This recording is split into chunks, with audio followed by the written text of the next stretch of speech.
இன்னைக்கு நம்ம கிச்சன்ல தயிர் சாதம் பண்ண போறோம். இந்த சாப்பாடு வந்து பெரியவங்களா இருந்தால் ஒருத்தவங்க சாப்பிடலாம், சின்ன குழந்தைங்களுக்கு கொடுக்குறதுனா 2 பேருக்கு தாராளமாக கொடுத்து விடலாம்.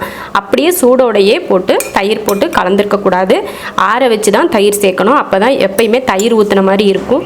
இல்லைன்னா தயிர் ஊற்றினதே தெரியாமல் அப்படியே ஒரு மாதிரி சப்புன்னு இருக்கிற மாதிரி இருக்கும், தயிரோட ஒரு டேஸ்ட்டே இல்லாமல். அதனால தயிர் சாப்பாடை நல்லா ஆற வச்சுட்டு அதுக்கப்புறமா தயிர் கலந்துக்கணும். இப்போ சாப்பாடு வந்து நல்லா ஆறிடுச்சு, நான் கரண்டி வச்சு நல்லா குலைவாக மசிச்சு விட்டுட்டேன். இப்போ இதில் தயிர் சேர்த்துடலாம். தயிர் மட்டுமே சேர்க்கக்கூடாது, நான் இதில் வந்து 1 டம்ளர் தயிர் எடுத்திருக்கேன். தயிர் மட்டும் சேர்த்து கொடுத்து அனுப்பினோம்னா மதியம் சாப்பிட்றப்ப ரொம்ப புளிப்பாக இருக்கும். அதனால அது கூட பாலும் 1/2 டம்ளர் சேர்த்துக்கணும். 1 டம்ளர் தயிருக்கு 1/2 டம்ளர் பால் சேர்த்துருக்கேன் நான். இங்கே வந்து தயிர் அதிகமாக புளிப்பாக இருந்துச்சுன்னா 3/4 டம்ளர் தயிரும் 3/4 டம்ளர் பாலும் சேர்த்துக்கலாம், சரியாக சேர்த்துக்கலாம். நான் சாதத்தில் உப்பு போட்டு தான் வடிச்சிருக்கேன், அதனால் உப்பெல்லாம் கரெக்டாக இருக்கும். இருந்தாலும் கொஞ்சம் உப்பு சேர்த்துக்கலாம். ரொம்ப கெட்டியாக இருக்கிற மாதிரி இருந்துச்சுன்னா லைட்டாக கொஞ்சம் தண்ணி சேர்த்துக்கலாம், இல்லைன்னா தண்ணிக்கு பதில் பால் கூட சேர்த்துக்கலாம். தண்ணியாக இருக்கிற மாதிரி இருந்தால் தான் மதியம் சாப்பிட்றப்போ அது கொஞ்சம் நல்லாயிருக்கும் நமக்கு சாப்பிட்றதுக்கு, இல்லைன்னா வரன்னு போயிடும். இந்த அளவுக்கு அது இருக்கணும். அவ்வளோதான். இப்போ தாளிச்சிக்கலாம். சின்ன ஒரு 1/2 இன்ச் அளவுக்கு இஞ்சி எடுத்து பொடியாக கட் பண்ணி வச்சுருக்கேன். கருவேப்பிலை, 1 பச்சை மிளகாய், நம்ம காரத்தை பொறுத்து மிளகாய் சேர்த்துக்கலாம். பச்சை மிளகாய்க்கு பதில் வர மிளகாய் கூட நம்ம போட்டுக்கலாம். அப்புறம் கொஞ்சம் மல்லித்தலை. இப்போ எண்ணெய் காஞ்சதுமே கடுகுளுந்து, அடுத்து 1 ஸ்பூன் கடலைப்பருப்பு.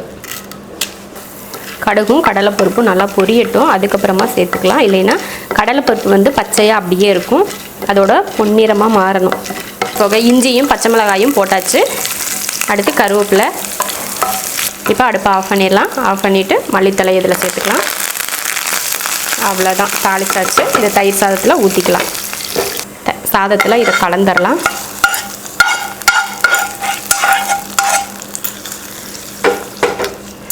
தயிர் சாதம் தாளிச்சாச்சு. ரொம்ப சிம்பிளாக பண்ணக்கூடிய ஒரு சாதம் இது. இந்த மாதிரி நீங்கள் செஞ்சு கொடுத்து அனுப்பி பாருங்கள், ரொம்ப சூப்பராக சாப்பிடுவாங்க, குழந்தைங்களா இருந்தாலும் பெரியவங்களாக இருந்தாலும்.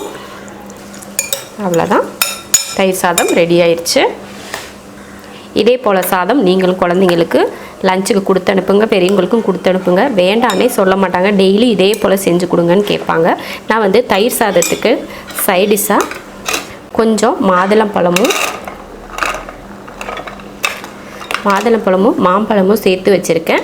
இது வந்து காய்ங்க ஏதாவது பொரியல் கொடுத்து விடணுன்னா கத்திரிக்காய் வறுவல், இந்த மாதிரி உருளைக்கிழங்கு வறுவல், இந்த மாதிரி கொடுத்து விடலாம். ஆனால் இப்போ பழங்கள் கொடுத்து விட்டிங்கன்னா ரொம்ப சூப்பராக சாப்பிடுவாங்க, டேஸ்ட்டு சூப்பராக இருக்கும்.